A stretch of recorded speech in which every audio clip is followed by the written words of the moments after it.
Professor Robert Frack is also the creator of the Inspiris Center for Responsible Science. In addition, Professor Pfaff is the current editor-in-chief of Pacific Basin Finance Journal. So this invitation goes to Professor Robert Pfaff to address the gathering.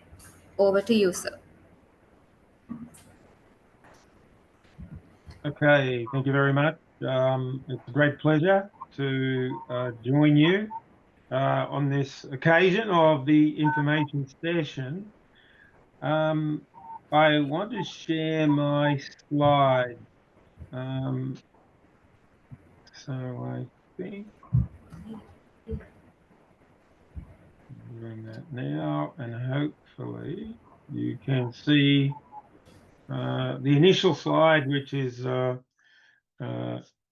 headed IGPRC 2025 information briefing. But before I go into the information briefing, I'd like to thank everyone there at the university, all those involved in organising the event. To the Dean Dushan, thank you for your very kind words regarding this initiative that has been going now for, well, actually a bit longer than you mentioned. I guess this is the second time we've partnered with ICBM, but with my now very good friends, Professor Wasantha and Professor Atula, this is our third time. So as you said, trust is important, and I think we developed a great understanding and trust that has allowed us to get to this point where I can now see us expanding our horizons, and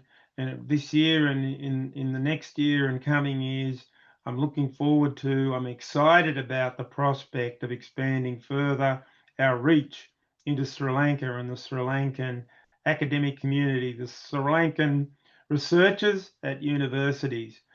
I very much enjoyed my visit in February, I believe it was, February this year, to Sri Lanka.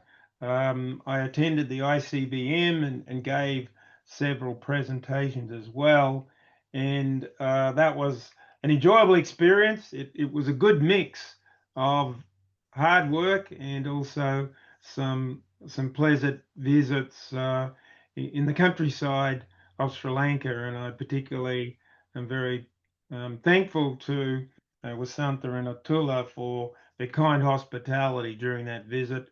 I have very fond memories of that visit, and who knows, maybe I can visit again sometime in the future.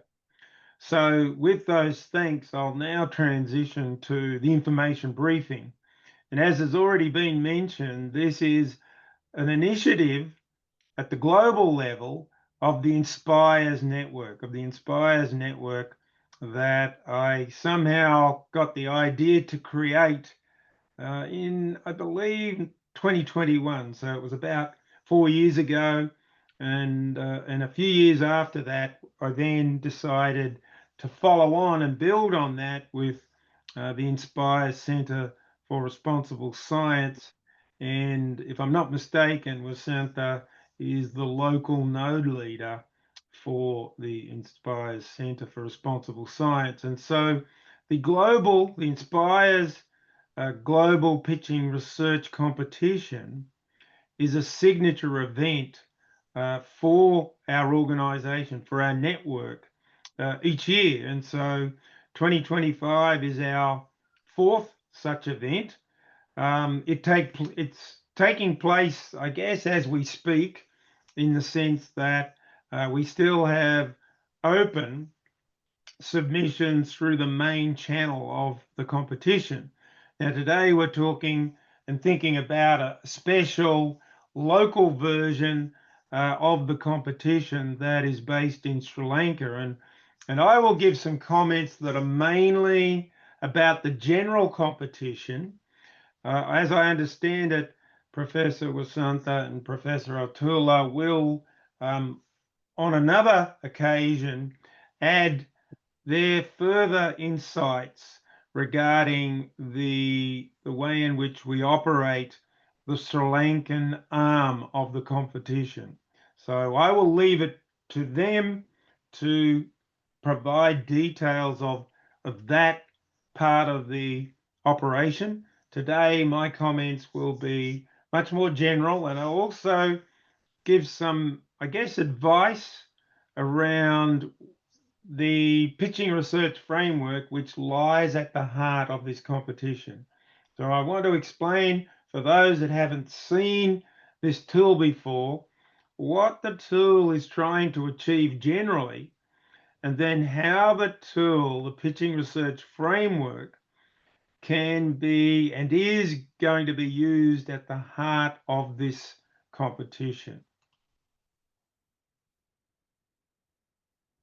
So let's move on with the information session, and just a brief sidestep. There's important sponsorship and sponsors that without their existence, we would have no competition. There's significant prize money each year, and I'll talk a little bit more about that later in my presentation today. The key and primary platinum sponsor is Elsevier Publishers. Elsevier are the publishers for many journals, many finance journals, and one of the finance journals in their portfolio is Pacific Basin Finance Journal. And that is the journal that, as mentioned earlier, I am the editor-in-chief for. So through that connection, I've been able to gain significant financial support from Elsevier, and I'm very thankful for that. Additionally, we have support from the Asia Pacific Applied Economics Association, APA, EA, and I'm thankful to them as well.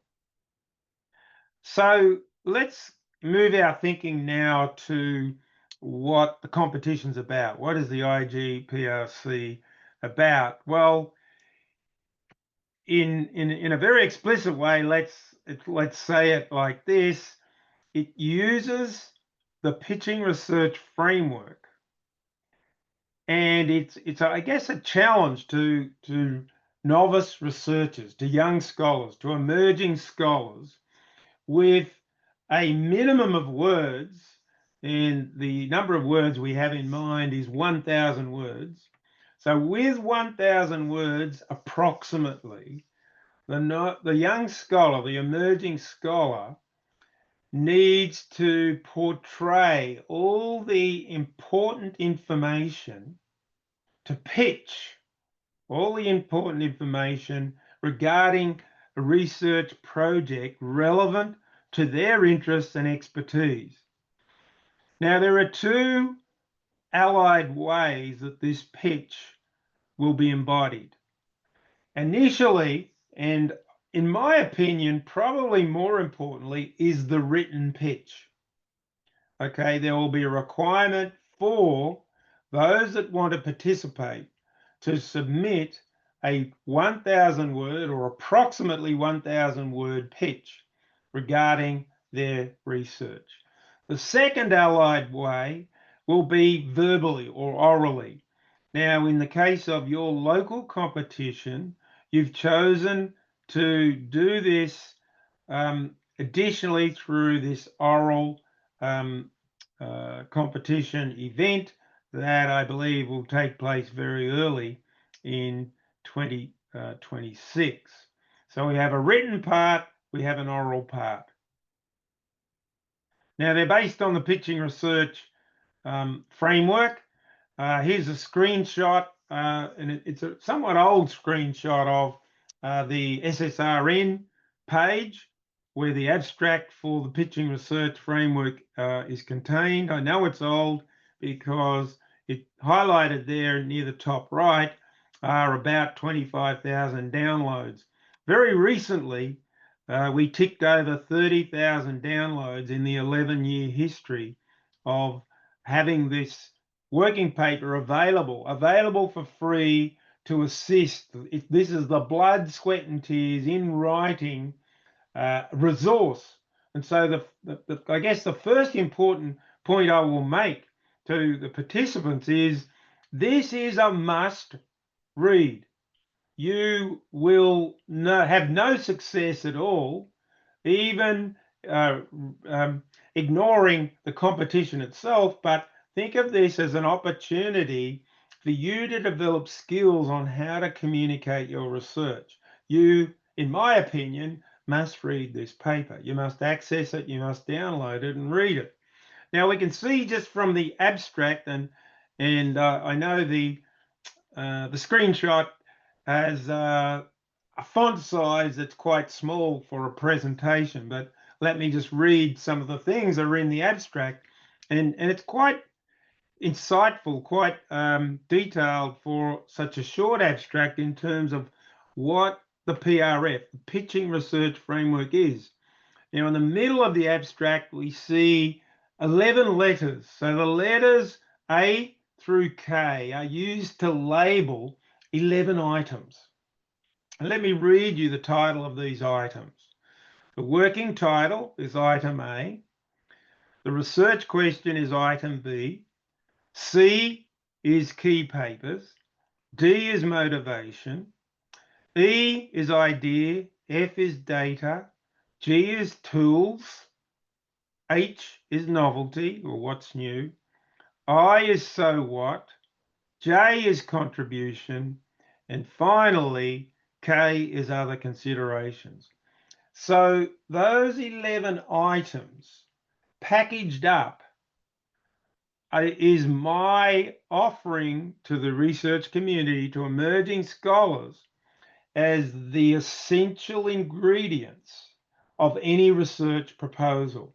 And so it's quite helpful, it's quite valuable, it's quite fantastic really to build a competition around this framework that, through exposure to it, through practice of creating your own pitch, will send you down a fruitful pathway for your research. Now, in the abstract, I give a little bit more information. I give some suggestion on how you might achieve the target of 1,000 words. So the working title, I suggest, is probably ideally in the realm of 10 to 12 words, which, when you think about it, is not super long, but it's not super short either. So you have to be crisp, to the point, and informative about the research that you're going to, or that you plan to do. In terms of research question, we give you some, a bigger budget, but not a huge budget. Think of it as 1 or 2 sentences, 20 to 30 words. The key papers, well, here I'm thinking of references to 3 papers. So the traditional formal way of writing a reference. So the words will be the number that you need.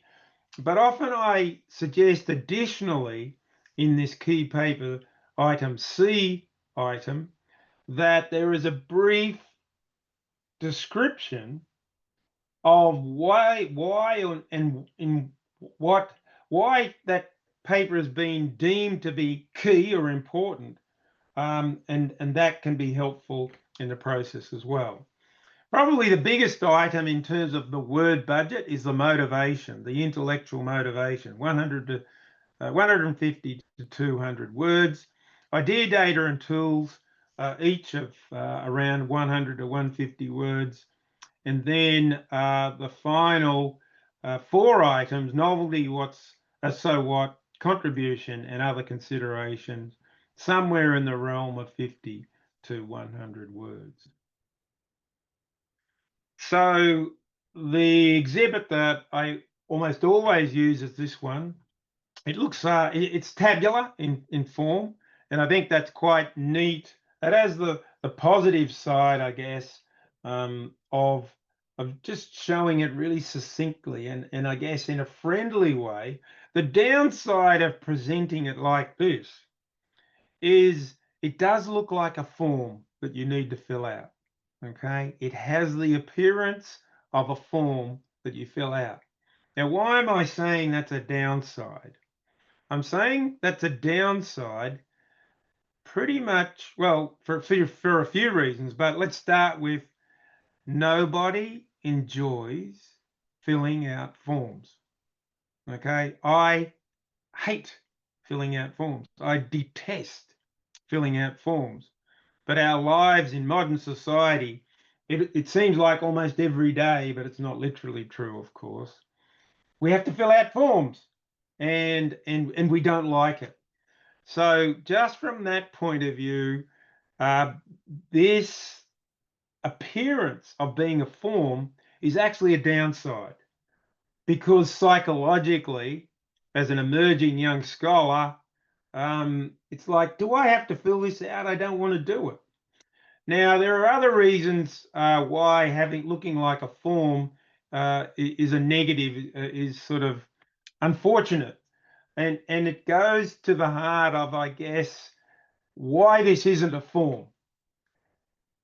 This should be seen as a dynamic process, as an iterative process. And I'll say a little bit more about some advice on each of the items. But for the moment, let's stand back and think of how you might use this. So if we were to fill out a form, we would start at the top, and then we would just answer until we get to the bottom. We sort of go, great, I'm finished, and walk away. And it's sort of like a whole bunch of data, whole bunch of facts, I guess. What is your name? That would usually be at the top of forms we have. When were you born? Where were you born? What citizenship do you have, etc., etc.? Where do you live? It's all factual. It's all independently factual, really. And there's no need for any, apart from sometimes you forget, where have you visited in the last 5 years if you're applying for a visa. But in the end, while your memory might be bad and you might make a mistake, it's all based on facts, all based on absolute facts. And there's no need for dynamism. There's no conditionality about that process.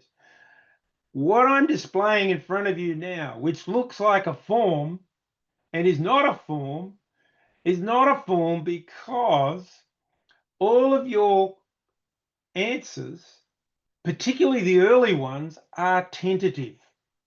You're not going to get the perfect answer. In fact, perfection is not really not really worth thinking about here. But you're not even going to get the best answer the first time. And if you have the view that you're going to get the best answer the first time, then you've missed the point. It's not about getting the best answer the first time.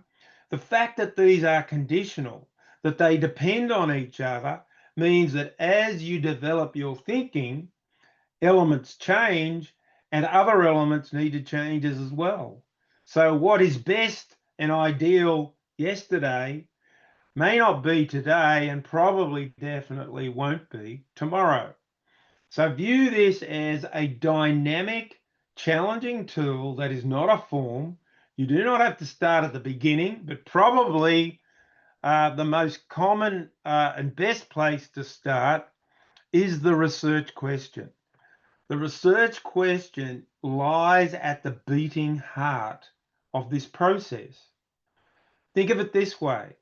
If you are not really that sure, not sufficiently sure of the research question, pretty much everything else is going to be highly uncertain and somewhat, I guess, weak. So it makes sense to think long and hard about the research question early on. You won't get that perfectly right to begin with. All you need is to have a reasonably good comfort, a reasonably good confidence that the research question you start with is pretty decent. And then from that, you can build the other items in whatever order is deemed to be what I would call the path of least resistance. The path of least resistance.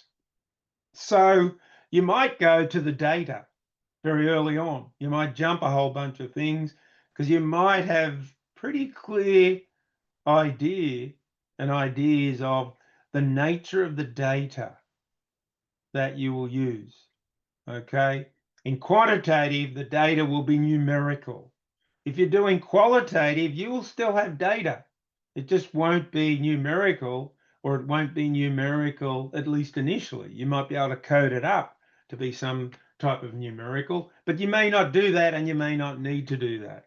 So I could easily see how one could move to the data fairly early on. Once you've got a reasonable fix on the research question, what I'm pretty sure about is you wouldn't jump very quickly to contribution. Contribution is going to be something that you need to be aware of and be thinking about, but it's something that will challenge you later, and probably always, it's always challenging, the contribution. So the point I'm just trying to make here generally is, well, this is not a form, it's dynamic. You don't necessarily start at the top and work through. And if you view it this way, you will get great value from the exercise. You'll get great value in thinking about whether you need to go back and look at some of your tentative answers before you even get to the end. That dynamism, that recursivity, is part of where real value will be created in generating your ideas. And that will not only hold true for the competition, but I think more importantly, much more importantly, longer term, long after the competition is finished, is how this helps you advance your thinking and the quality of the research that you're trying to create. So you're trying to create research. Why are you trying to create research? Well, the answer it should be, you're trying to create research that will add to our understanding of how the world works. We want to create new knowledge. We should be wanting to create new knowledge. And so at the heart of this knowledge creation enterprise, I think, is this pitching research framework. So let me make a few more comments about each of the items now. I will, for sake of just the ease of discussion, I'll work from the top to the bottom, but I've already made the point that in terms of the way you would use this tool, that's not relevant. Top to bottom is not relevant. That's what a form does typically. The working title, I've already made a few comments about that. I think it's something that probably comes almost near the end in terms of how what you land on. You could have a tentative working title reasonably early, but until you know how all the moving parts settle and you reach some type of equilibrium in terms of your research thinking, the working title is highly uncertain. The basic research question, as I said, is something that should come very, very early, and you get a fix on something that you think will be pretty resilient, although it may change over time. Now, how you come by this research question is another matter. Like many of these things and much of our learnings, they will in good part come from an immersive understanding and an immersive reading of the relevant literature. But of course, there's sort of circularity here, because unless you know what you're going to research, how do you know what the relevant literature is? So there is a degree of circularity. But your research question is likely to be, it could be almost the same as other scholars' research question. It often doesn't have to be a brand new research question. And I think this is where some novice emerging scholars sort of trip themselves up, that they think the research question has to be totally brand new, and it could be. But I think in many mature disciplines, at least at a general level, that research question could be one that has been around for a little while at least. And the thing about that research question are we're still unsure about what I guess the final answer is, because we never know the final answer. I mean, research is uncertain and there's never finality. Everything's open and up for grabs. So the key papers, I like to think of limiting you to 3 key papers. And the key papers are really what you deem to be as the one executing a pitch, of creating a pitch. It's your call.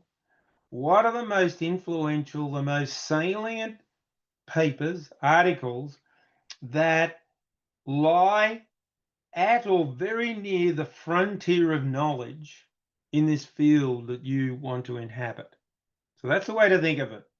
What that means is at the frontier will be very recent papers. At the frontier will be leading scholars in the field.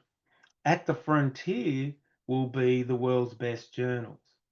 So if you choose an old paper, let's say older than 5 years, if you choose a paper that's not authored by a leading scholar as a key paper, if you choose a paper that's not published in a tier 1 journal in your field, if you do any of those, it is very unlikely that you are near the frontier of knowledge. And that's a bad thing. You need to have a good fix on the frontier of knowledge. That's why the key papers are important. The motivation is something around the scholarly drivers that you need to be, pretty clear on. And a piece of advice for the motivation, well, 3 related pieces of advice.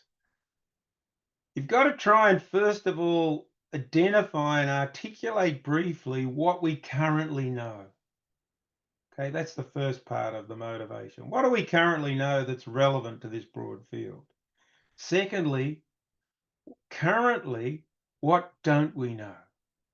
Okay, what do we know? What don't we know? But at what I would say is a big picture level. And then the third part of motivation is, what do we need to know? So of that piece, and let's say it's a big piece that we don't know, what do we need to know? But don't fall for the trap of thinking, what we need to know is exactly what I want to do for my research. That is not helpful, because you're going to tell us what you're going to do for your research in the rest of the framework. So what is needed, what we need to know, is still at a big picture level. And indeed, these first 4 items I think about as the 4 big picture anchors. So we're trying to frame the research. At least that's what I would urge you to think of these 4 first items as doing. Framing the big picture of the research that in some way provide an anchor, a big picture anchor for your research. Well, if we frame the research in that big picture way, what are we then, what's likely, what's obvious that we need to do logically? Well, we now want to drill down into the specifics of your research. And so the next 3 items, the idea, the data, the tools, are the 3 essential building blocks. And these are 3 essential building blocks, are the beating heart of the how. Okay, we framed the big picture in the first 4. Now we want to identify these 3 essential building blocks in terms of how we're going to go about a research. So let's start with ideas. So idea is the intellectual momentum, the intellectual driver, the conceptual and intellectual driver of what specifically you want to do. Now, I can illustrate that, I think, reasonably clearly for quantitative research. In quantitative research, it is very likely, although not always the case, it is very likely in quantitative research that one could form, based on theory, a prediction or a hypothesis. So the idea, while it's not just a prediction or just a hypothesis, I would see a prediction or a hypothesis based on theory, the core hypothesis, let's say, for a quantitative paper, that would lie at the heart of the idea. Now, for qualitative research, we won't have a prediction or a hypothesis. It's much more exploratory in nature. But nevertheless, it should be possible to articulate the intellectual thrust, the momentum, the idea basically of what you plan to do if it's qualitative.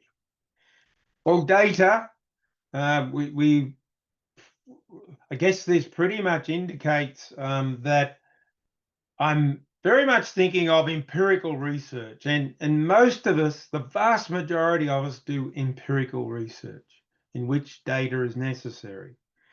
Not all of us do, and if you're thinking of doing a non-empirical study, then that is a circumstance where this framework is going to be less helpful to you.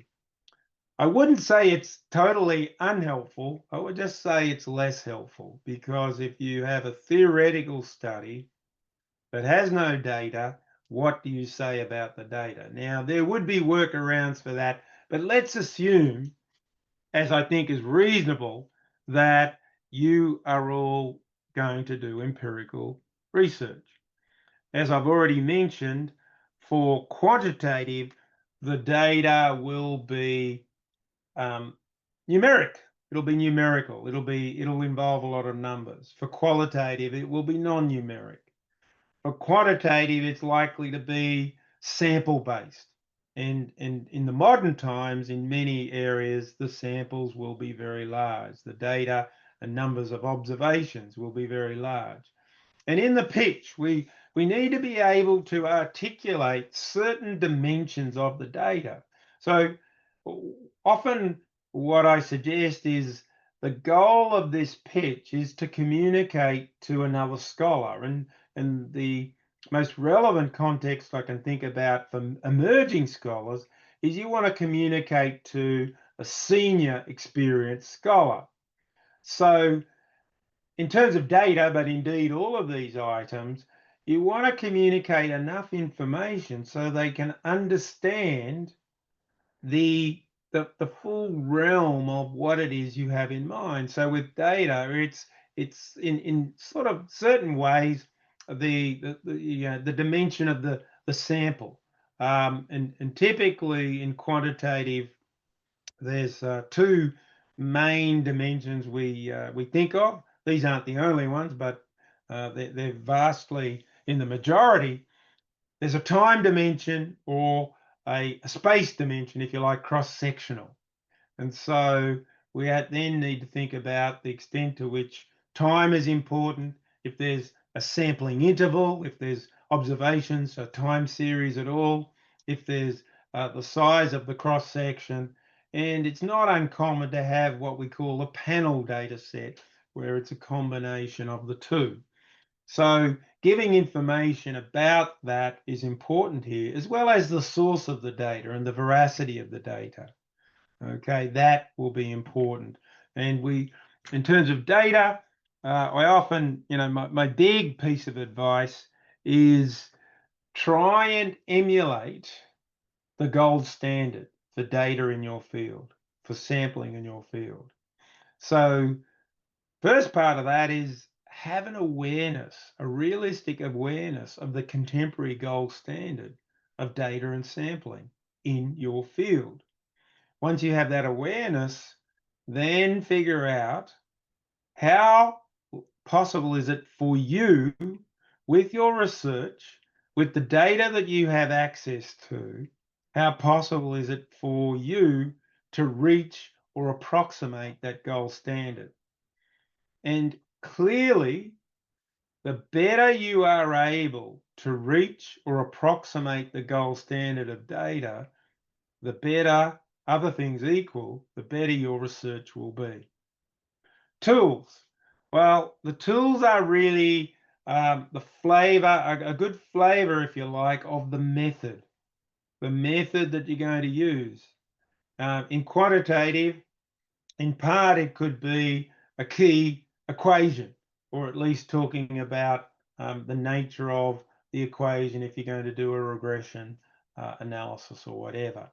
But the tools in a contemporary setting in many disciplines are much more challenging.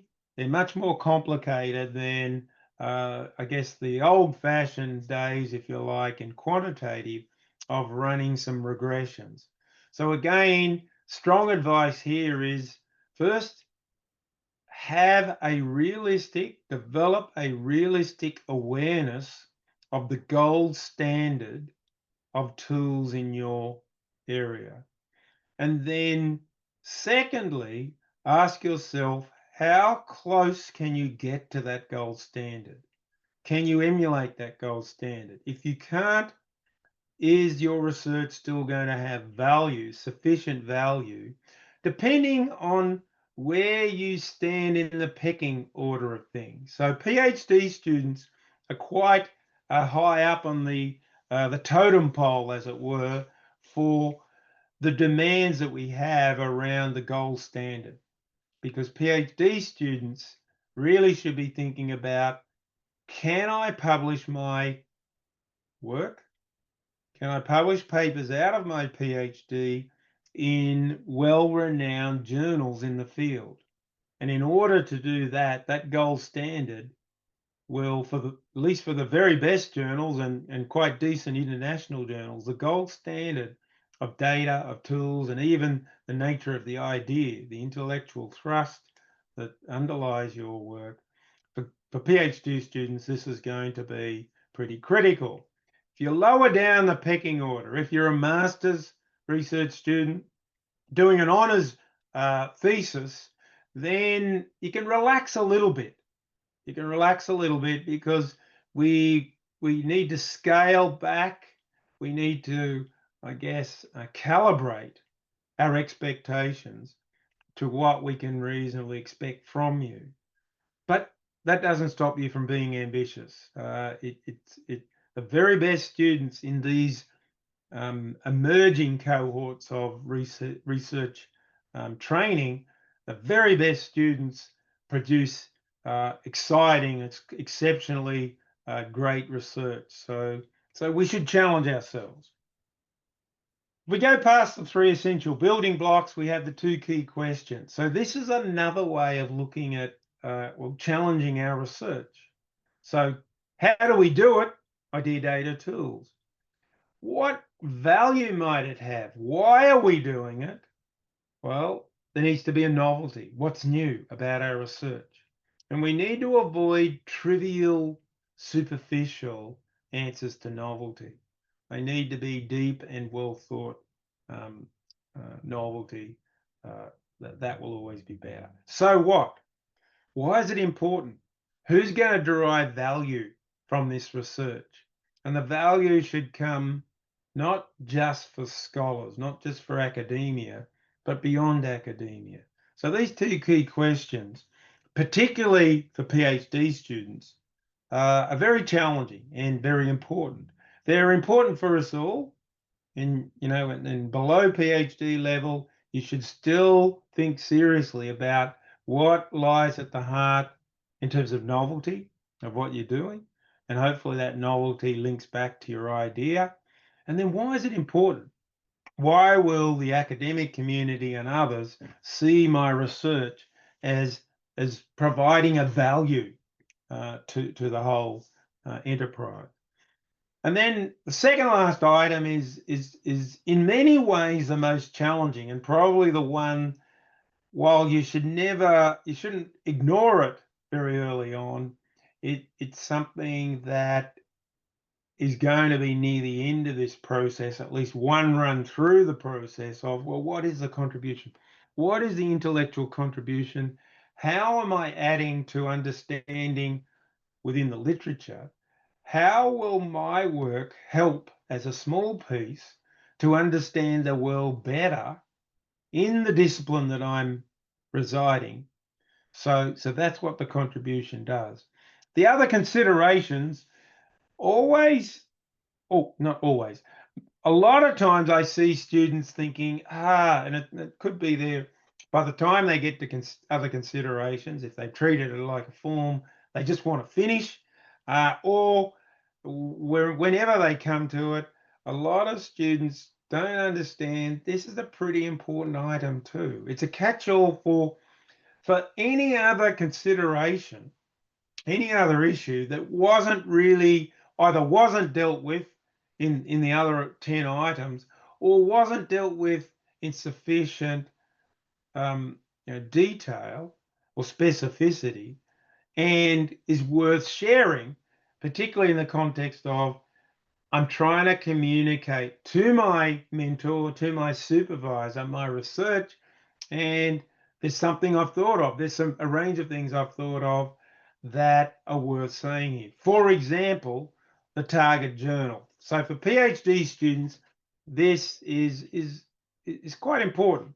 Below PhD students, the target journal is a little bit more, let's say, hypothetical.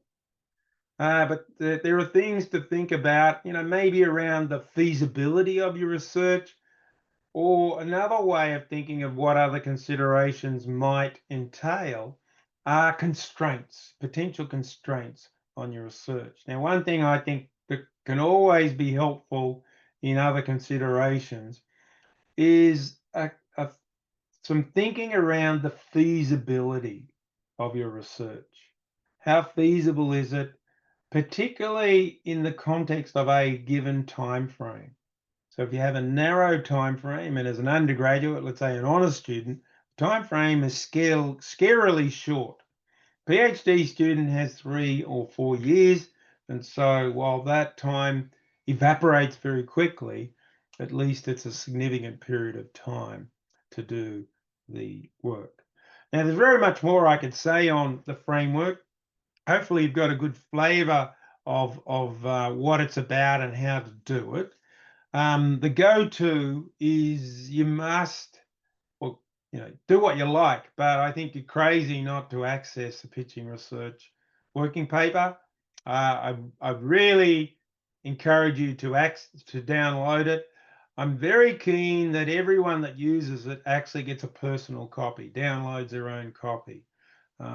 It's helpful, it's easy to do, and it's helpful just to give an updated insight into the degree of penetration, if you like, of this tool.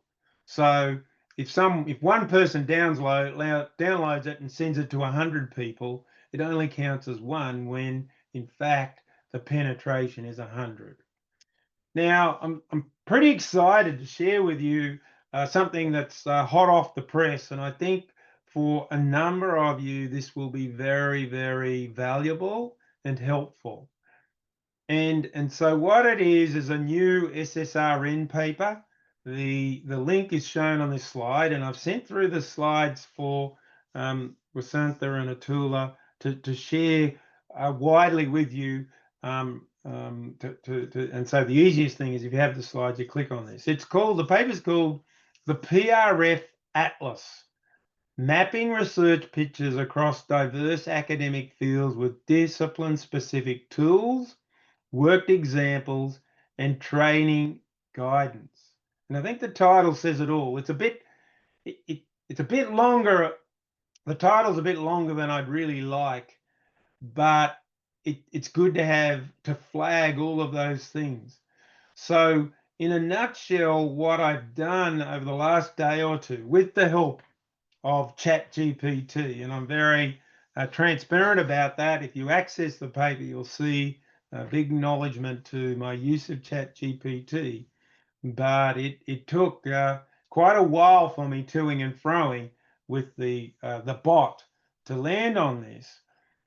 We develop a series of, I guess, customized versions of the generic pitching research framework for a wide variety of disciplines.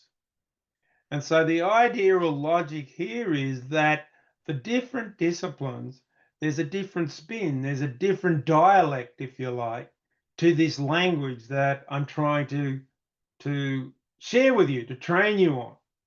And so we have provided discipline-specific pitching research tools, some worked examples, and some guidance. So this is a screenshot of this new paper, and you can see it was uploaded today. I uploaded it this morning. It's very long. It's 70 pages, but please don't be put off by that, because for you, there's less than 10 pages that are really relevant, because the nature of this is there's a lot of um, examples of different pitches and different generic PRF tools. And so let's say you're in marketing. You find the marketing section, you'll get a generic marketing, and then you'll get an example of marketing. And then so mostly what we do, we have a, I guess, three-dimensional approach here. We give a generic queued version of the tool that is in tune with your discipline, or as close as you can choose to your discipline. We give an example, a very brief worked example for relevant to that discipline. And then we give some pro tips on how you might best utilize the framework, the tool for your area. Now, this is going to be super helpful for those of you that are in different areas of research.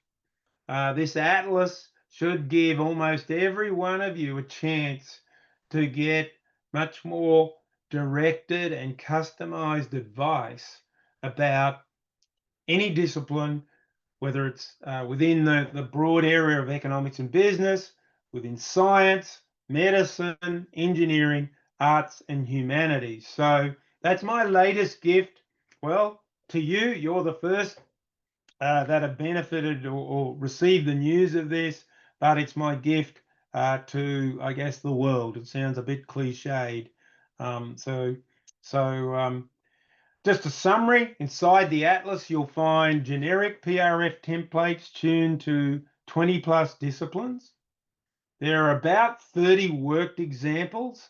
They're very brief, but they give a flavor. They're indicative of what you would expect in these different disciplines. And additionally, these pro tips on how to navigate your disciplines, epistemology, the methods, and the publication culture.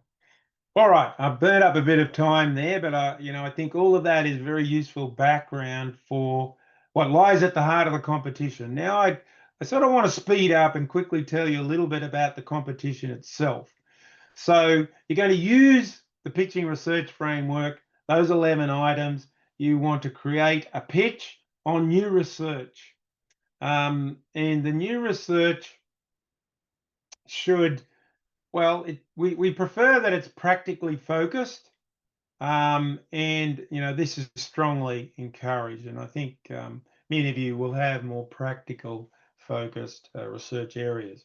This is an old exhibit, but it sort of explains the bigger picture of the competition. So the diamonds are sort of across the top, C1, C2, C3, etc. These are to represent different countries. So one of those, let's call it C1, is Sri Lanka. And so from your competition, one winner will emerge, and that winner will enter the semi-final round. Think of it as the top quartile.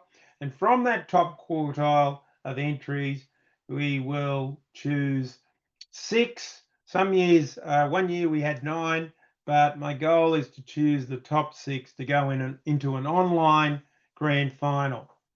So the national Sri Lankan winner will automatically enter that semi-final round, that Q1 round, with a great chance of making the grand final. So in other years, indeed, the winner of the winner of the Sri Lankan competition made that made the grand final, the IGPRC grand final. And the plan at the moment is to hold the grand final in early 2026. To be eligible, basically, you have to be research enabled. So undergraduates, you wouldn't say you're research focused, but if you're doing a research project or an undergraduate thesis, there must be a degree of research enableness, if you like. It's not really an English word. So research enabled, that's at the minimum. If you're a PhD student, you're research focused, and that's okay as well. So that's the key element of eligibility. We like you to become an Inspires member, and the Inspires membership is free. Inspires stands for the International Society of Pitching Research for Responsible Science.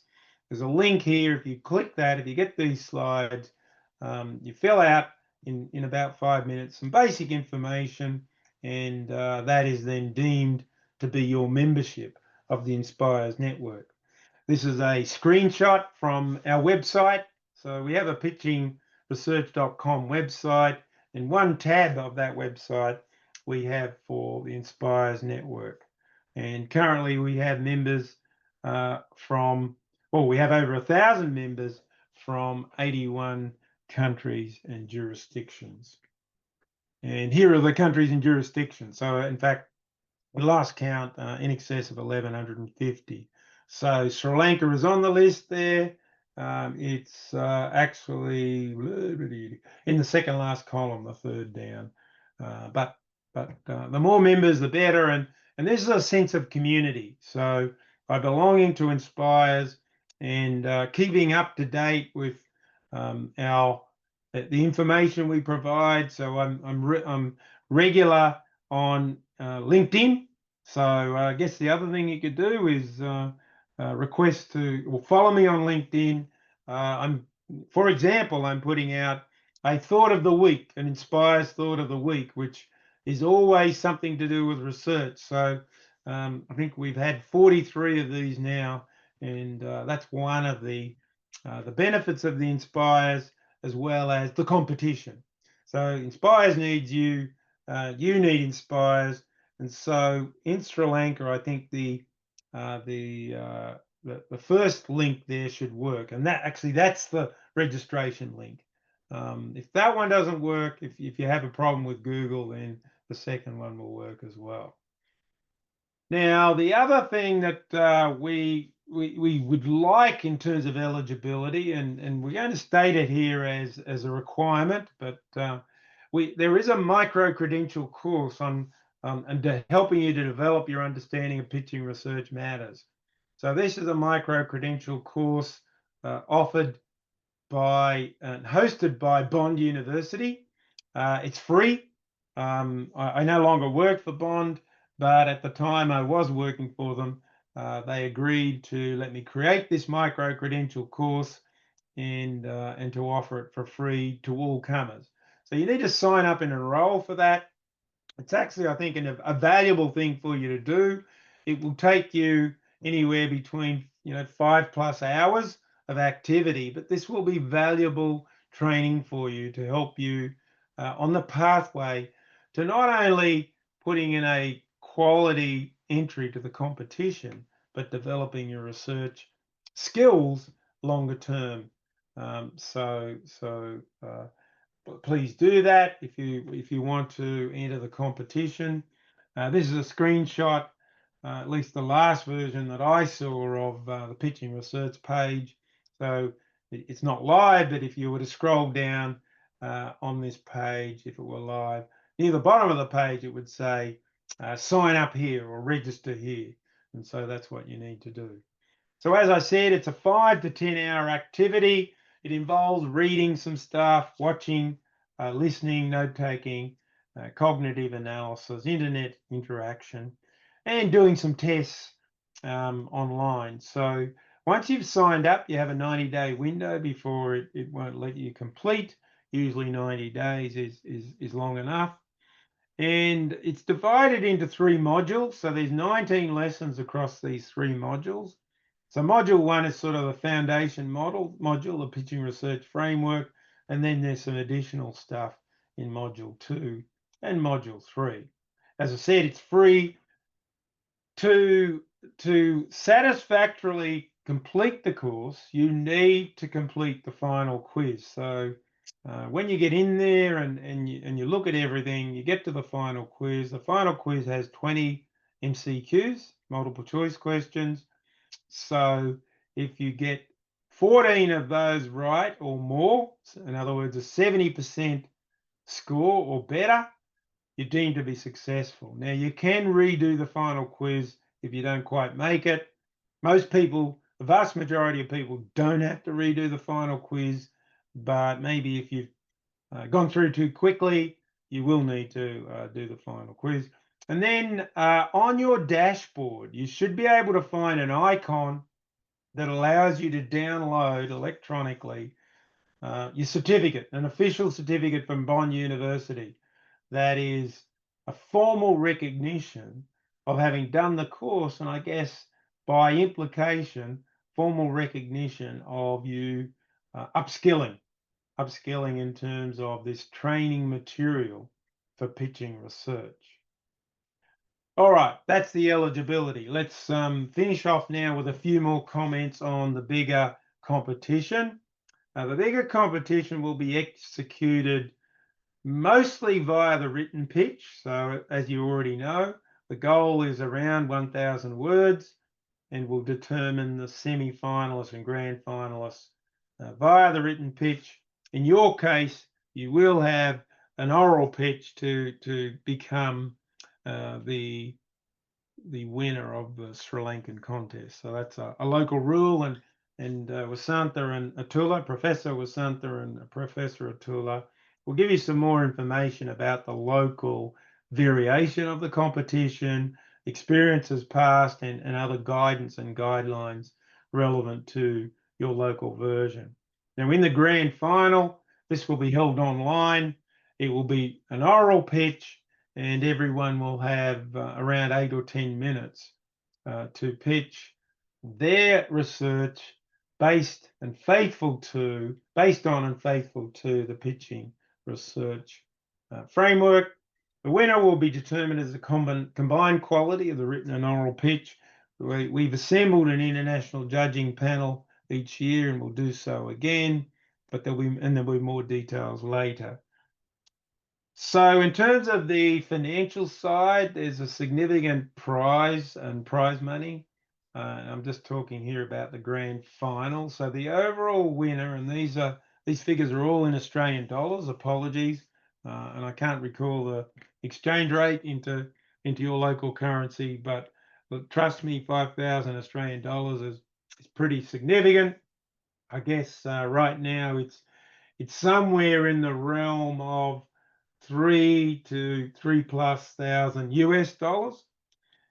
Second place is 2,000 Australian dollars, and then the other grand finalists will each receive 1,000 Australian dollars. So some fairly significant prize money there, and as I said, primarily due to the generosity of Elsevier and also to the APA EA. So just a few more comments and we'll round out this information session. One thing you might have thought to yourself, a question you might ask is, well, how will we assess? What's the assessment criteria?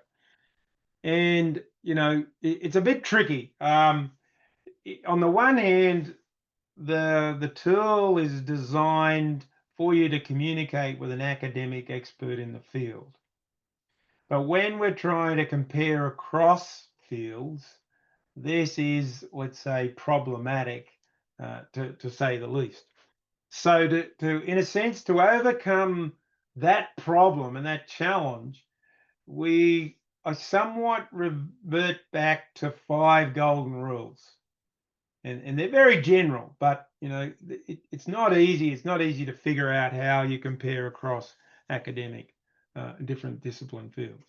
So the golden rules are: we're looking for clarity, and so we want some feel for how clear is the pitch. Does the pitch have clarity? Is it meaningful? Is the pitch meaningful? Does it involve appropriate technical content and go beyond the superficial, let's say? Okay, we want to get past something that is superficial and too general. The third dimension is effort. So we want to be confident that there's been serious effort put into this. It's not just a lazy, um, quick execution. The second last one's connectivity. So this now gets us to think about how each of the elements connect to each other. Do they flow? Is there a logical and cohesive and coherent package? And it's pretty obvious that that's important, that connectivity. And then the fifth and final one is quite vague, but in a way, some general goal, I think, of all of this. It's about the conversation. I've mentioned that a couple of times today. Does does does can we deem your pitch to start a conversation with an academic expert in the field?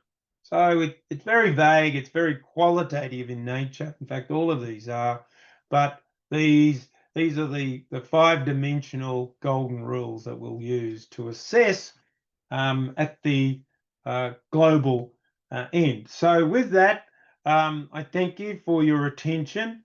I hope you found this very helpful, and I'll stop sharing now, and I'll hand it back to your side.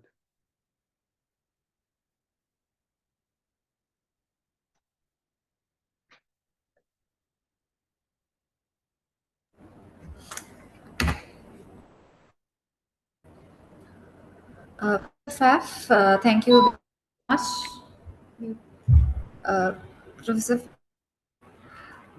thank you very much for sharing your insights with and for your detailed explanation of the pitching framework and about the global pitching competition details. Thank you very much, sir. Uh, Before moving on to the video clip of the last year Sri Lankan global representative, as mentioned by Professor Faf, I would like to emphasize that the winner of the NPRC, the National Pitching Research Competition, will automatically enter as a semi-finalist to present his or her pitch at the global pitching competition. Keeping this in mind, let's take a look at the presentation by the Sri Lankan representative of at the Inspiris Global Pitching Competition 2024, Mr. Romesh De Silva.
So let me start with my idea. So, for hundreds of years, researchers have been researching on gender, and especially and about gender at work, gender violence, discrimination, exploitation, especially through especially especially from the critical feminine perspective or either gay liberation.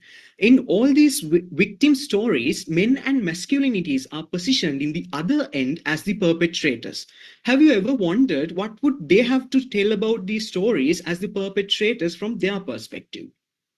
So these gender issues are discussed throughout the world on a daily basis, but we cannot weave at inherent gender issues in every context in a homogeneous sense as per the ethical politics of gender research. So we do need a contextual understanding. So the context of my study, the Sri Lankan ICT industry as one of the largest export earners keeps the Sri Lankan economy afloat amidst all the crises that it has gone through. Especially even when our country went bankrupt, the industry kept us going. And this industry and its transnational ICT workspaces are male dominant and male exclusive and are discussed for being exploitative of masculine labor with unbearably pressurized work norms and extremely long work hours, and which has even led to several cases of suicide and self-harm, as you can see on screen. So what happens is the work of the northern clientele in the metropole, together with the HR practice formulated in the metropole, are abruptly dumped on men working in the periphery to control every aspect of their masculine lives through discursively constructed masculine norms. So, according to the reformulation of the theory of masculinities by Connell, since it is important to decipher the geographical contextualities in understanding masculinity in a particular context, the Sri Lankan ICT industry, or what we need, is our own contextual framework to formulate, to understand our own techno masculinity, to establish our own HR practice to manage our own lives. In other words, the masculine philosophy of the North behind the current HR practice that is forced on us needs to be decolonized if we need to make this industry a humanly one. So I intend to formulate this contextual framework to help this reformulation of our own industry HR practice in the ICT industry. So in adherence to all the ethical guidelines, I will be purposely selecting Sri Lankan men employed within transnational ICT workspaces who perform offshore tech labor to conduct one-on-one qualitative interviews with them until I reach a data saturation point. And since the strategy of my study is discursive analysis, the generated data will be analyzed using the CDA framework of Fairclaw as my tool, where a word level analysis of the texts, a text level analysis of the discursive practice, and a social and the norm level analysis of the social practice will be conducted based on by using the theory of masculinities by Connell as well to understand this real man, techno man, the ideal man construct that is constructed within the local structure in relation to the global structure. Thank you. Excellent, Ramesh. Wow, good.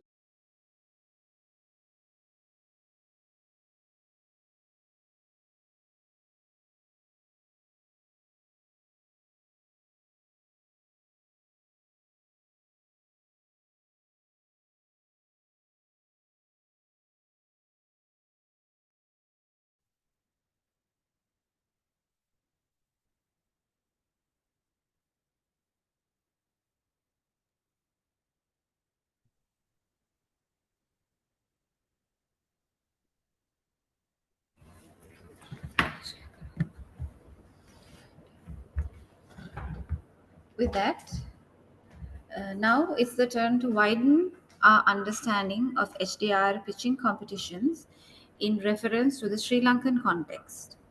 Therefore, I cordially invite Professor Vasantha Pereira and Professor Atula Manavaduge to share their experiences.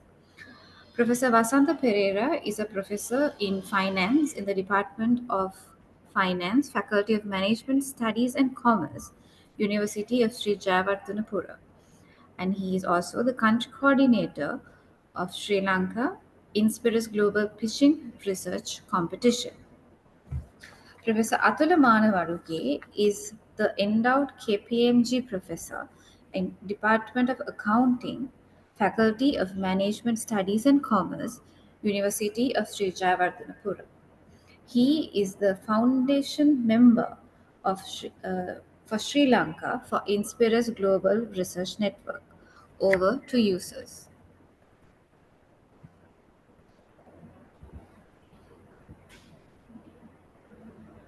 Okay. Okay. I'm audible, Professor Atula? Yes. Yeah. Okay.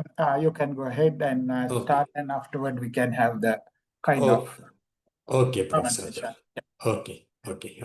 Okay. Thank you, Radhika. And first of all, I must thank Professor Robert.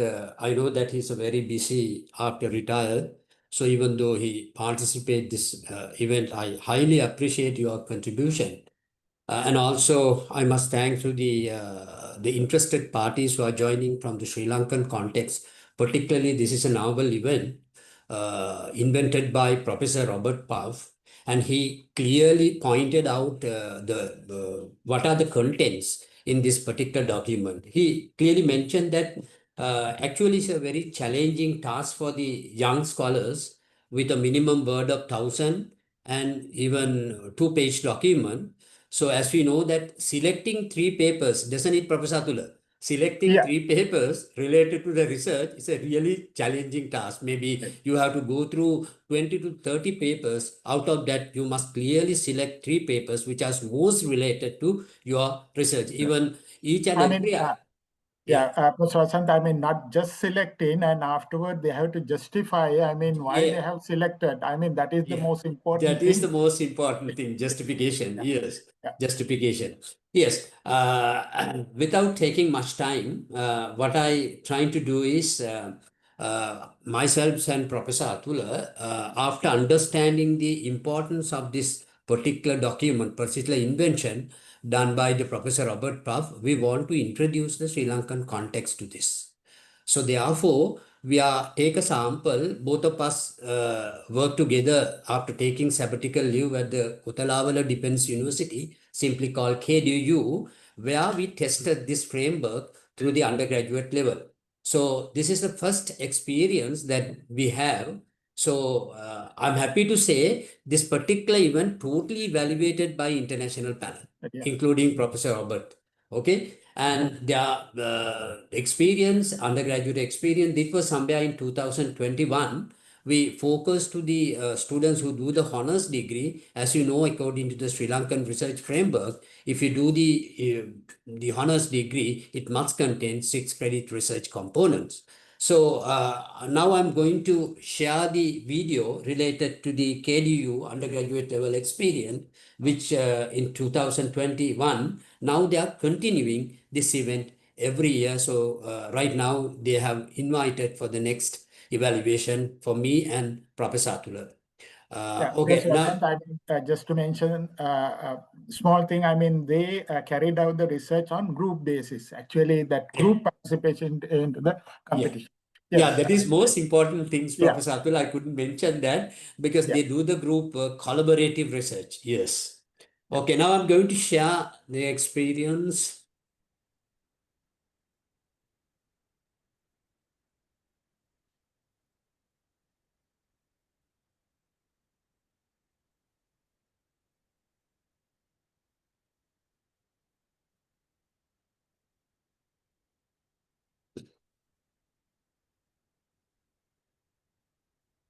One of the group that presented. Asanta, we can't hear. Really?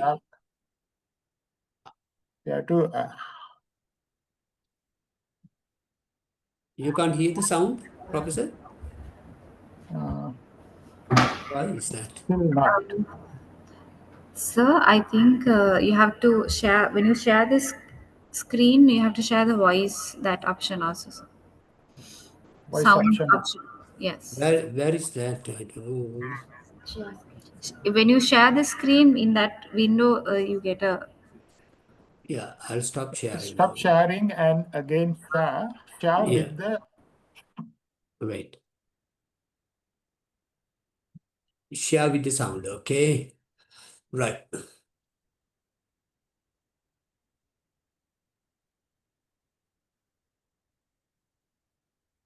And flexibility. Now it's okay, no? If Yeah, so, now it's okay. why are undergraduates Sorry counting for that. days for university to recommence physically? If online education is successful, as tax says, why don't universities continue online teaching instead of trying to bring the students on campus just as an opportunity shows up? To put it in simple, it is the reluctance of one to adapt to change. Good morning, ladies and gentlemen. We are here to pitch our research on the title, A Study of Undergraduates' Perception on the Transition of Learning from On-Campus to Online, with special reference to General Sir John Kodalavala Defence University. Our team members are Rochelle Pereira, Hansi Pereira, Inurako Dedigama, and Achinta Tharaka. According to Dias and Eliatambi in 2020, Sri Lankan higher education system is denoted by the traditional education system.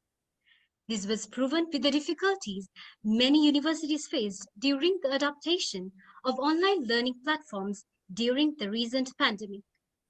However, according to Smart and Keppel, undergraduates' perception on this transition is quite controversial, as there are both positive and negative responses. While some, such as Weber, argue that e-learning is beneficial as it gives a frameless technological gateway to the world of knowledge, Becker and others in 2013 opposed this. When it comes to Sri Lankan content, with reference to Jayatilaka and Gunawardhana's work in 2016, it can be seen that this major debate on the perceptions has not been analyzed sufficiently before switching the education platforms from traditional to online, which has ultimately created a dilemma around the online education. This gives rise to our basic research question. What are the factors affecting the undergraduate's perception on online learning and how it can be used to improve the efficiency and effectiveness of online education? Learning is a process which shapes human behavior. The constructivism theory states that learners construct knowledge rather than just passively receive information. Evolutionary theory signifies that a learner should learn to adapt to his environmental changes in order to ensure his survival. And the socio-cultural Professor Atula, can you say something about selecting papers? You can see they have mentioned the impact factor, the ranking, and not only for the theories, when they are selecting papers. Listen it, Professor Atula, you are muted. Professor, you are muted. Professor, you are Yeah. muted. Okay. Okay, thanks, Professor Santa. I mean, not only that, I mean, they have summarized and identified the key, aspect of that particular paper when they are presenting. I mean, you can see, I mean, what direction that particular paper go on and what is the essence of the paper. That is also summarized very nicely. And not Yeah. only that, and they have come up with the impact factor and the index and so many other index also with the paper. Yeah, Okay. we'll Yes. listen to the presentation theory then. explains that a learner's learning experience will be influenced by the social and cultural aspects in his environment. Therefore, this indicates that learning is a multidimensional facet. With the emergence of COVID-19 pandemic and with the sudden shift of learning from on-campus to online, two learning platforms came to light. Thereby, we've selected our key research papers from 3 reputable Scopus indexed journals which focus on different variables that influence this transition. The first paper has found out that students frequently express frustrations attributable to their lack of skills in self-regulating their learning, including even basic time management issues. And based on this, we've identified individual constraints as a valid variable. The second paper says that instructor quality, prompt feedback, and effective course design significantly impact students' online learning process. And based on this, we've identified course-related constraints as a valid variable. The third paper says that Due to unreliable internet access and technology, students have been struggling to participate in digital learning. And based on this, we've identified technological constraints as a valid variable. And therefore, based on these variables, we've developed our entire platform. Moving on to the three core aspects of our research. Idea. Weber shows that in developed nations, online education continues to expand faster than traditional learning, and the number of student enrollments keep increasing as per Cole et al. In 2014. However, according to Gajraj and Hicks, developing countries like Sri Lanka face a lot of drawbacks in e-learning, and Eastman shows that dropout rates are much higher. According to Pokhrel and Chetri in 2021, during COVID-19 pandemic, on-campus learning faced much constraints and therefore had to shift to the virtual platform. Although many researches have been conducted, Chatilaka and Gunawardana state that only a very few pay attention to this shift in the local context. Moreover, although Sri Lanka has a highly standardized educational system among other South Asian countries as proven by Lienage in 2014, undergraduates' performance is dropping pertaining to factors such as their reluctance to adapt to changes. Over to you, Inura. Thank you, Rochelle. Data. According to Stanford and others in 2017 and Herbert in 2018, course delivery constraints have a relationship with perception. Bali and Liu's work in 2018 and Jayatilaka and Gunawardana's work show that the societal and cultural constraint and perception influence each other. Anderson and Gronlund in 2009 shows that the individual constraint have a correlationship with perception. Murtha Prasad and others in 2021 denote an impact of technological constraint on perception. Based on research objectives, research questions, and the review of literature, the conceptual framework has been developed. Accordingly, the independent variables are constraint related to course delivery, societal and cultural, individual and technological constraint, while the dependent variable is the undergraduate's perception. An empirical model has been formulated where y is a vector of perception, x1, x2, x3, and x4 are vectors of constraint 1, 2, 3, and 4 respectively. In order to make the data analytical part, the relational hypotheses are developed based on the conceptual framework. Tools. The study is under mixed method of both quantitative and qualitative aspects as developed by Frankel and Wallen in 2009. Mixed qualitative research uses judgmental sampling as non-probability sampling. Okay, Professor Atula, due to the time constraint, I'll stop right now and try to send it to the officials, to the university, to the participants. I mean, if you can, I mean, share with the PI research also. I mean, that is a postgraduate level. We can, I mean, just to get the flavor of today's participant, I mean, we can share those experiences. Okay. 3 years ago, I think we practiced this particular concept the first time in Sri Lanka through the Postgraduate Institute of Management called PIM. So now I'm going to share that video clip with you.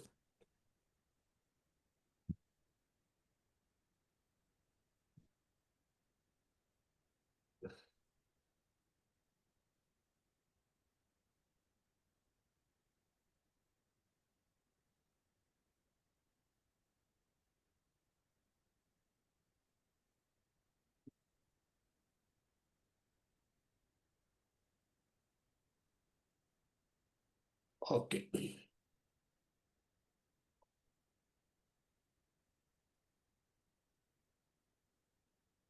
Please tell me whether I'm sharing the sound. Professor Robert Pfaff, yes. Is that okay, Professor? I see the note. Yeah, it's okay. We shall proceed. Okay. Ladies and gentlemen, let the finals of the National Pitching Research Competition 2021 commence. As the first presenter, we have with us Ms. Chani Vasana Imbulgoda from the Postgraduate Institute of Management, on the project title, Symbolic Compliance Towards Quality Assurance System in Higher Education, a Moral Outlook. Symbolic Compliance Towards Quality Assurance System in Higher Education, a Moral Outlook, Ms. Chani Wasana Imbulgoda.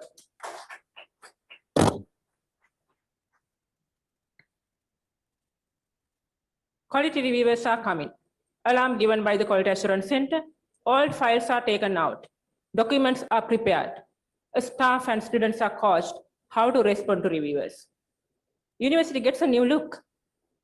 But once the review is over, this enthusiasm and documents disappear. Perhaps until the next review. Familiar experience, isn't it? Reforms are imperative for development and improvement. But millions of funds are wasted on reforms because of symbolic compliance towards reforms. Quality assurance reform in higher education is facing the same destiny. Quality assurance reform was introduced to the higher education sector to make university operations more efficient and improve the quality of university products. Universities are treated as towers of wisdom. They have high moral obligation towards the society. Quality assurance is a morally worthy cause. Then why? Why universities orchestrate symbolic compliance towards quality assurance system? Bromley and Powell, with their paper From Smoke and Mirrors to Walk in the Talk, brings a new outlook to the symbolic compliance behavior towards reforms. Addressing a gap in the literature, they introduces two forms. One is symbolic adoption, that is policy practice decoupling, and other is symbolic implementation, that is means in decoupling. I observe both forms of the symbolic compliance behavior in universities towards quality assurance reform. This paper broadens my outlook on symbolic compliance behavior. Symbolic compliance is considered a disruptive work by the institutional work theory. Dower and Lawrence, based on the institutional work theory introduced by Lawrence and Sudhabi, suggest that actors disrupt institutions grounded on their emotions and cognition. This supports my idea of looking at the actor's moral perspective. The third paper introduces a model that describes moral capacities of institutional actors and how it influenced their behavior. These three papers shed light on my path when I started my research. Therefore, I consider these as three key papers of my study. What motivated me to do this research? It is the surprising behavior of university actors before the review, during the review, and after the review. This is not a tiny, isolated problem that I experience only. This problem of symbolic compliance spread across the higher education sector worldwide. Out of 113 research papers I reviewed, 60%, more than 60% either referred to or discussed symbolic compliance as an impediment to achieve quality assurance objectives. Not only in the higher education sector, the other sectors as well. Say it ISO certification or environmental standards or any other public sector reform faces this problem. Symbolic compliance is not an entirely immoral act. Neither it is moral. This stands in between. It is an amoral act. According to Oliver, there are many ways of responding to organizational pressures. Then why? Why university actors, having high moral obligation, chose symbolic compliance as their preferred mode of response? This is a puzzle. Empirical literature recognizes the importance of studying symbolic compliance behavior, but hardly any literature is available that discusses actors' morality along with symbolic compliance. Since I could not find a plausible explanation from the empirical literature, I consulted theories. Neo-institutional theory suggests that organizations ceremonially adopt new structures to gain legitimacy, but decouple structure from practices. This is not sufficient to explain my research problem. Institutional work theory brings actors to the center. They assume actors disrupt institutionalization of new structures when these structures challenges their ideologies and existing norms of the institution. They further say actors disassociate morality from their behavior when engaged in disruptive work. Can it happen? Can it happen in the context of university actors who are intellectuals, who are having moral obligation? Hannah and others introducing theoretical framework of moral maturation and moral cognition capacity gives an answer. They give an answer saying that moral capacities of institutional actors influence how they decide and act when they encounter with moral dilemmas at workplace. Having described the problem theoretically, I want to test whether this theoretical explanation sufficiently explains the empirical reality. Researchers use philosophies. There are many other philosophies like positivism, interpretivism, but I underpin my study on critical realism philosophy. According to critical realism philosophy, reality is multiple and stratified into layers. What we see as the performance gap is only the tip of the iceberg. To find the cause behind this performance gap, we have to dig deep into the iceberg. At the actual level, symbolic compliance is located, the problem that creates the performance gap. But as a critical realist, I cannot satisfy myself at this point. I want to find root causes. According to critical realism, at the deep end of the iceberg, they call it real level, causal structures and generative mechanisms are activated, producing the problem. Guided with the critical realism philosophy, I will choose multi-method qualitative as my methodological choice. I will go for case study because this is a complex and context-bound problem, and I want to understand the reality without manipulating the behavior of the actors. There are 14 state universities in Sri Lanka that governs under the same quality assurance principles. Due to the enormity of this case and need of thick descriptions, I will select one university as single case, but to add to the rigor of the research, I will select 4 faculties of different disciplines. Then my research strategy is single embedded case. As I said in my methodological choice, the primary mode of data collection is semi-structured in-depth interviews. I will be collecting data from co-actors and peripheral actors. Co-actors, those who are responsible formally and members of quality assurance committees in the university. Peripheral actors do not have a formal responsibility, but together I can expose the reality. Sample size is 40. I will do observations, participant observations, and document reviews as well. Now I'm going as you to can see stop in my this presentation. I think. Yes, go ahead, Professor Center. Yeah. Yes. Wait. I think you can get a difference between how undergraduate presented using this valuable framework, pitching research template invented by Robert Puff, and also how PhD candidate introduced their research idea particularly. But keep in mind the one important thing, Professor Atula, Professor Robert also mentioned, you are trying to communicate your research idea, particularly with your research supervisor. So we have to assume here, you are not going to communicate your research idea with a layman, but you are going to communicate your research idea to someone who knows the subject matter. That is the major assumption that Professor Robert Puff is making. Doesn't it, Robert? I think Robert. Maybe. Yeah. Yes. Professor Atula, you can add something into that. Yeah. I mean, the Professor Robert also, stressed that point. I mean, you should be able to start the conversation with the subject expert. Okay. Subject expert. So once you communicate, there should be a fruitful academic conversation with the subject expert. So for that, I mean, you have to have a better preparation yourself. I mean, this particular framework actually challenge yourself how to, get an overall idea and effectively communicate with the subject expert. I mean, that's main thing about this framework. The other thing, I mean, this framework is not only used for the planning purposes, research planning purposes. There are many other users. We'll explain that other users also a little later. Yes, Professor Santa.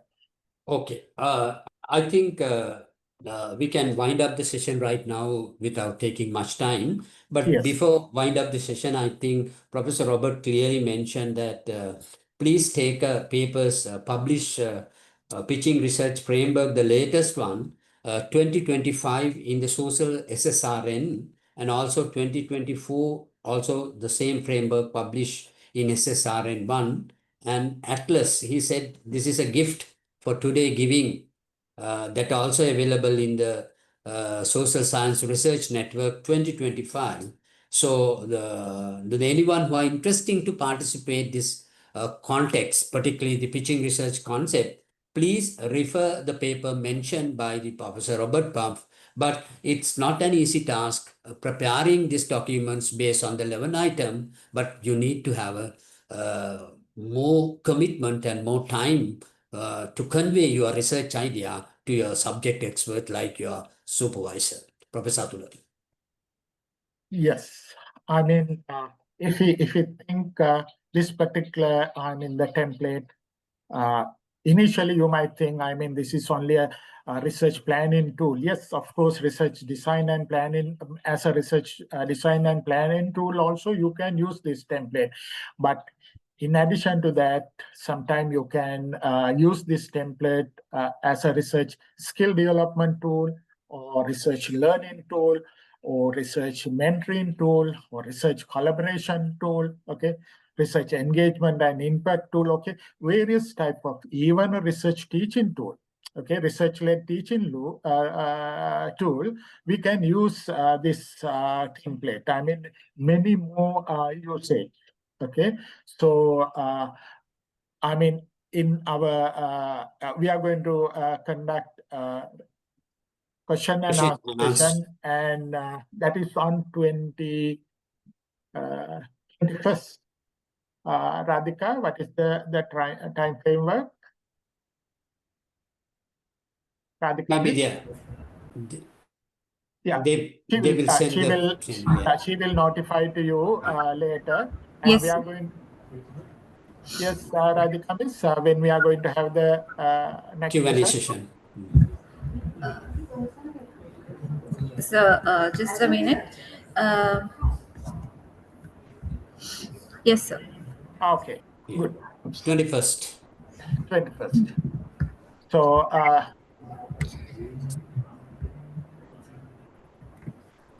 yeah, 21st, we are going to have the question and answer session where we will, I mean, answer to your question, and where we can have some more, I mean, the discussion as well. I mean, once you're familiar with this template, sometimes you might have different questions from different angles. So we might be able to explain those things in the session that we plan to conduct on 21st. Okay, time and the Zoom link will be sent to you by the ICBM coordinating office. Okay. Yes, Professor Vasant, over to you. Yes, Professor Atul. I think we have mentioned all the important point to them. And before wind up the session, again, I'm reminding, please read the papers published in 2025 and 2024 related to this particular framework, published by Robert Puff in the Social Science Research Network, is simply called SSRN, before preparing your pitch. That's it. Thank you very much for giving me a chance. Vasanta, I mean, try to wind up. I mean, if the participant having some question, they can simply ask or just put into the chat, and we can give a few minutes. Okay.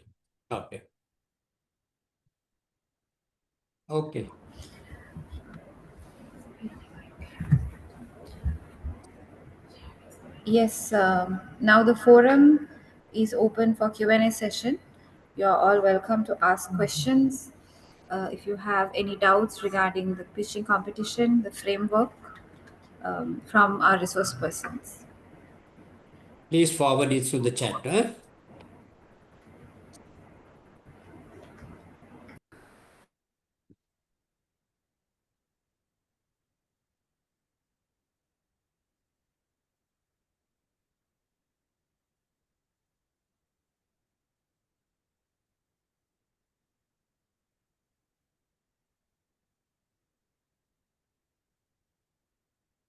It seems that you don't have any issue. Everything is clear Yeah, I with the mean, explanation. Since the sometime majority, they just exposed to the template. Once they study, they will get more and more question or clarification. Hopefully, in the next session, we might get some feedback or question from you in the next Q&A session. Yes, sir. Will the template? Definitely we will share. Yeah, we will share. Could you please share the link to the review more in the? Yeah, definitely we will send the link to you. Yeah. Thank you very much for your questions, and we are hand over to the organizers, the ICBM 2026. Both of us, thanks for giving opportunity to this time, conducting the national pitching research competitions with the help of myself and Professor Abdullah. Okay, from my end also, thank you so much for the ICBM chair, co-chair, and organizing committee. They are organizing